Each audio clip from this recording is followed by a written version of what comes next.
Hey, and how's it going, everybody? Welcome to the Mixing Music Podcast. Today, it's just me, your host, Lou. I am missing Dee Kei today because, unfortunately, this is on me. I was late, which is going to actually be part of the subject today. But I hope everybody had a happy holidays, and I hope everybody has enjoyed the start of their new year. I've actually been doing some pretty cool things with the downtime, but I'll fill you guys in with that in just a bit. So what is today's subject? It's about what we always end up doing on a new year, right? We all kind of think to ourselves, oh, it's a new year. We're going to go ahead and, I don't know, set some goals. We want to see what we do better this year. But I want you to honestly ask yourself, did you hit the goals last year? And if you did, what were they? And how significant were they in the long run for you? I feel like, honestly, a big part of why goals usually aren't hit is because they don't actually carry any real emotional value in most people's lives. And in our industry, people who want to do well in music, we start off so passionate at some point. Is it that the passion was derived from the want to do music, or was it to succeed financially in music, or was it what?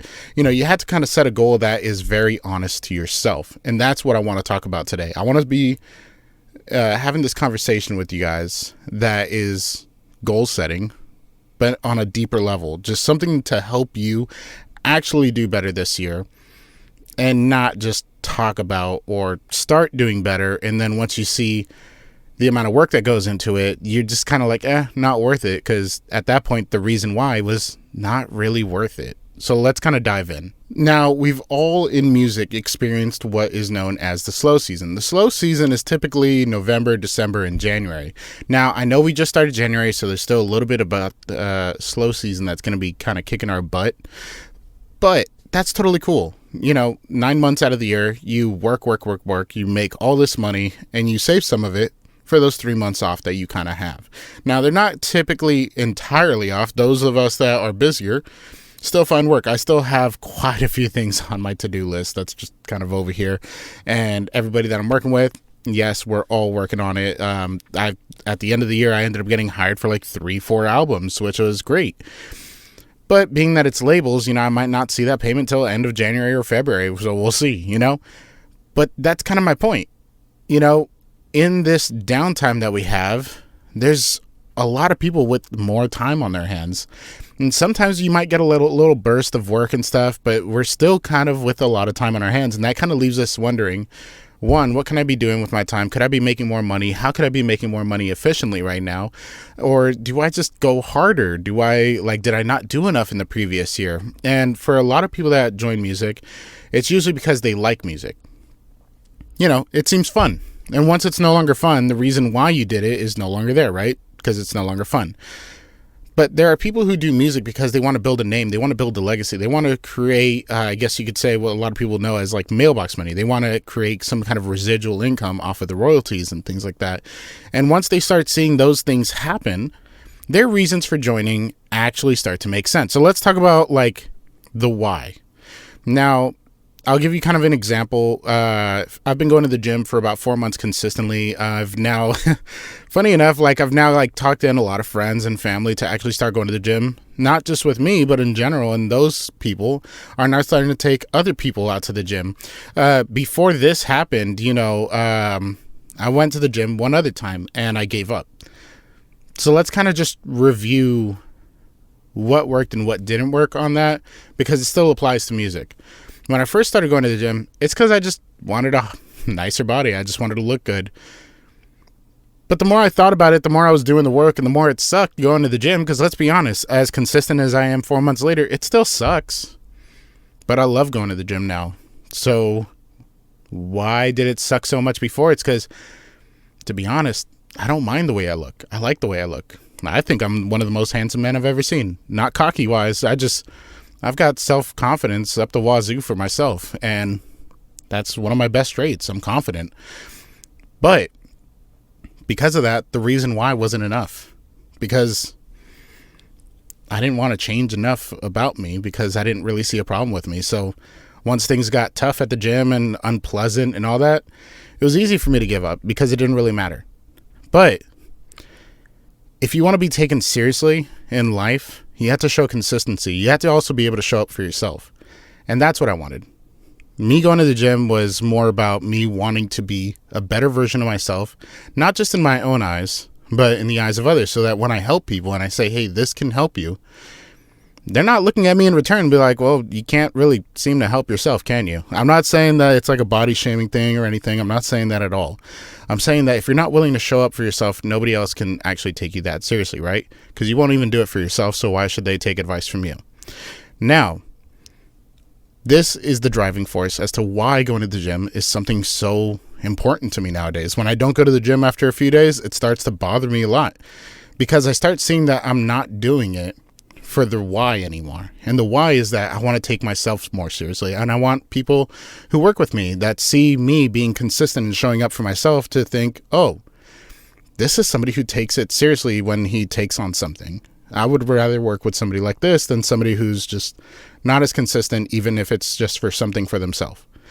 Now, this why is the driving force. I still hate the gym. I'm not going to lie. I still hate the gym, but I love the end result. I like looking in the mirror and saying, I see the results. But even after 4 months, I've only lost 5 pounds. But you can see it in my face. I can see it in my chest. I can see it in my legs. I see all the progress in places that people usually don't look first. Most people look at your belly and think, oh, your belly should be way down. After 4 months, weight training and everything, you should have lost 20 pounds. No, I've lost 5 pounds. But just like in music, a lot of the work that we put in is not seen right away. You know, I might have only lost 5 pounds, but I've gained a lot of muscle.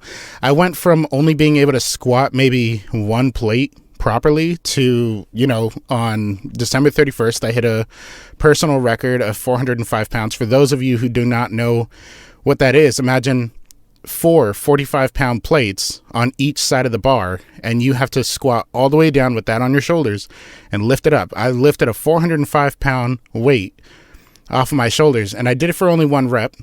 I know there's people that can do a lot more, but for me, that was a personal best after 4 months. But 4 months ago when I started, with no consistency before that, I can only do 1 plate. But yet I only lost 5 pounds. A lot of times when we try to compare on paper what we did, or we look in the mirror and we say, well, I'm not rich yet, this isn't working yet, you forget to look at the little bit of progress that's in front of you. You start to disregard how far you've gone because you just don't see the results you wanted at the end. And a lot of times this is because you set goals that are based on targets. You know, I want to lose 240 pounds. Cool. Wow, I've only lost 5 pounds in 4 months. To lose another 35 is going to take me a couple years. That's not really the case. But I bet you anything, if your goal was to say, I want to be a healthy version of myself, I want to show up for myself more often, I want to do this, and really give yourself the question of why is it that you want to lose 40 pounds, you probably wouldn't care that it took 4 months because you've become a healthier person. If you want to become a producer, a beat maker, a writer, an engineer, it's all about consistency. You have to show up for yourself. I know it sucks sometimes. I know there's downtime and everything. So if you started at the top of the winter season, I'm sorry, you just went through the worst of it. But, you know, anytime you start a business, the first year sucks. You put a lot of work in, and the second year you put in less work in, and maybe you make the same amount because you've kind of built a little more systems, this and that. And third year, you typically make some money. You know, you do better. But imagine not applying that same mindset to yourself when it comes to becoming better as an engineer, producer, whatever. If you think that in 4 months you can suddenly be just as good as the producers for like Bryson Tiller, I'm sorry. You might be able to make a cool beat, but they have so much more experience, which takes time and effort. You have to get burned a couple times to know how to move in certain situations. It just takes time. So it kind of comes all back around to the why. You know, you wouldn't mind getting burned if you knew that you're doing this for the long haul. You want to become a producer? Great. You know that these kind of things happen in the industry. You want to become a Grammy Award-winning engineer? You need to be around other Grammy Award-winning engineers and say, how can I help? How can I learn? I'm just here for the experience. And one really great way to track your work is not by saying, do I have a Grammy yet? If you're an engineer and you're looking to become a Grammy Award-winning engineer, start interning for one. Go become a runner at one of their studios and be patient with it and start mixing songs right away. The only way you can learn to swim effectively is by jumping in the water. Yeah, you might get some water in your throat. Yeah, you might gargle it. Whatever. It sucks. I know. We all eat shit sometimes. But honestly speaking, compare your day 1 mix to your day 5 mix to your day 10 mix to your day 20 mix and just keep comparing your mixes. And you'll notice that every time you listen to the past versus now, you'll be like, ew, I did that before. The new one sounds way better. Ew, I did that before. The new one sounds better. You know, you'll always hear the progress. You just might not see it on paper at first. That's why I always say, like, I don't really need to take before and after pictures of myself at the gym. I know what I looked like before. I know what I acted like before. I know what I was okay with before. And there's so much. Everything from the diet has switched up to the habits to my want to go to the gym has changed. We need to make that how we look at our goals as engineers and producers. Now, once again, this episode is not about going to the gym. It's about showing up for yourself. Because once again, like, I didn't write anything down on this. If you can see the video, all it says here is set a goal. Learn to swim by jumping in. Know you'll suck tomorrow. Know you'll be great next week. Like, nobody starts off great. I hate the gym still. I'm 4 months in, and I get mad when I don't go, but I still know I hate the gym. The cool thing is I found ways to keep myself consistent in ways that are a little bit selfish. So every month that I did it, I bought myself something, but it had to be relative to what I was doing. So the first month, I didn't focus on buying anything at all when I started, because the first time I went and quit, I had bought myself new shoes, new shorts, new blah, blah, blah, blah, blah. Still quit.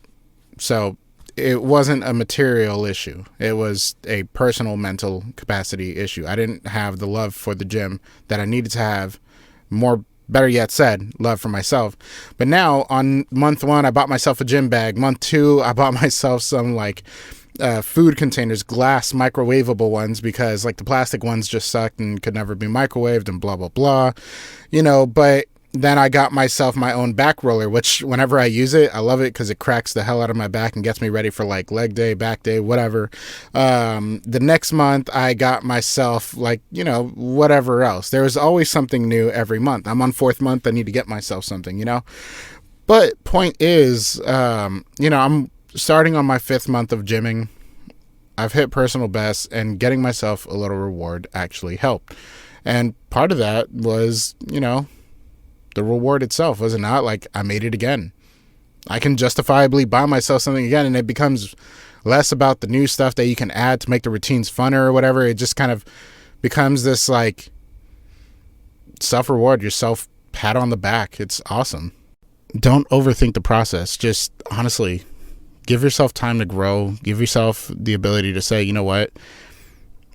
It bothers me more when I start straying from my goal. Because if you find a real reason why you want to go, then you'll keep going. If you find a real reason why you want to work in music, it's because you really want to be an artist. You really want to be an engineer. You really want to work in something that you love to do. Remind yourself that you're building a future that's better, not just for yourself, but for your family too. If you have a family, remember that if you plan on having a partner and everything, that, you know, that's not just for you anymore. It's for them. If you have kids like Dee Kei, he doesn't just do it for himself all that much, really. It started off as something that he did for himself. Sure, he loves music, but he's got kids now, and he has to account for his whole family. And because of this, part of why we have to eat shit at first is because we have to learn how to systemize and avoid these things. You know, if I had kids myself, I'd put a lot more policies that guaranteed money up front than I do now. I don't have any kids, so I don't have as much risk in front of me, but I would make sure that all the business I do was clean and good business and everything. I worked with only the right people. I didn't do too many late nights and all that stuff because I would want to be home more often. And that makes the job harder. But if you really wanted to do this, you would remember why you're doing it. It's because you want to have a job that you love that can also provide for your family. Now, you got to practice. You really got to practice. Now, just showing up for yourself and saying, I'm an intern at this big place, one day it'll work out, is not enough. being consistent and believing that it's going to work out for you if you stay consistent is not enough, because everybody's consistent when belief is involved, and when it's involved strongly enough. But without practice, you're going to suck for a really long time. So you got to go in with the mentality that you also have to put in the work. You can't just show up. You have to put in the work, and you have to put in honest work. I see it all the time where people, like I said, I've been going to the gym for 4 months. So I use this analogy because it's something where you can kind of compare the amount of work you're doing. When you go intern for a studio, you can do the same thing. There are the interns that kind of just sit there and they just hang out, look around, and that's it. Then there are the interns where I've had interns who offer to give classes and teach and help the other interns, and they really grow their community around them. And those are the people we kind of look at and want to give more opportunity to, not because they're smarter, but because they're much more proactive. When you go to the gym, you see people who do the squat rack. They can do a lot more, but they just, for months, will stay at the same weight. And that's totally cool. That's totally cool. You're not supposed to rush people through their process, nor should you rush yourself through your own.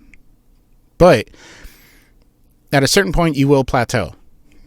And if you do not push past that, you will never grow. So you have to practice every day that you can. Some people work 9 to 5s, and that's totally cool. I worked 9 to 5s for a really long time.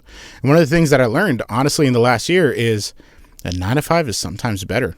You have a consistent paycheck, which means you don't have to take on every gig. You don't have to spend the late nights. But even if that's the case, if you don't practice, you'll never get better. And one of the best ways to practice and grow as a professional is to network. If you really want this to work out, you really need to network. And that's one of the big things. There are people who are socially shy and all that, but if your reason why is honest enough, you kind of get over it one day. You can still be shy and awkward, but you learn to kind of, I guess, metaphorically speaking, you can turn the light switch on when you need to, and then you can go hide in your studio. I love my studio. You guys see me. I'm surrounded in black fabric. I have 1 light behind me and 2 lights in front of me. That's all the light I have. I like working in the dark. I like showering in the dark. Dark things are my vibe. So going to a fully lit room with a bunch of people when I already am socially awkward is just awkward. But I know it's good for business, and I know it's good to have friends, because guess what? Yes, your neighborhood friends may not be your biggest supporters, but you wouldn't believe the amazing friends I've made in music, and Dee Kei is definitely one of them. Me and Dee Kei are both kind of socially awkward. I believe he's actually the socially better one of the two of us. I know we've talked about it in the past, but I think he's better than me by a long shot at it. He makes friends way more easily than I do, in my belief, and is very good at upkeeping it. I'm very to myself. It's bad for business. If you're gonna network, you should stay consistent in communication. That's a big piece of advice. But you want to network and just say, hey, even if you don't have a budget or a big budget or whatever, like, I need the experience. I need some names under my belt. I need to find myself in different situations, different genres, and practice. Once again, practice with them, make friends. And the better the relationships you build, you wouldn't believe it. I've mentioned it in the podcast in the past, where DJ Ice and we became really good friends because we spent time together. And we both worked on projects with artists that we mutually believed were really good.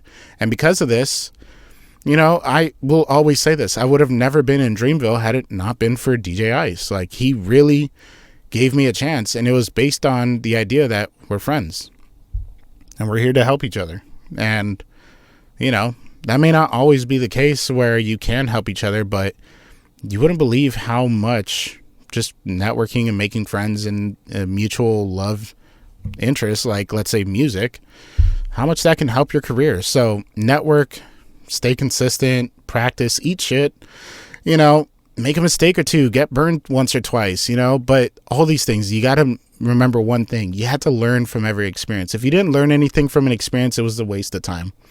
When you network and you talk to people, learn what worked in communicating and getting people to say yes to, hanging out and getting in sessions. Learn what didn't work.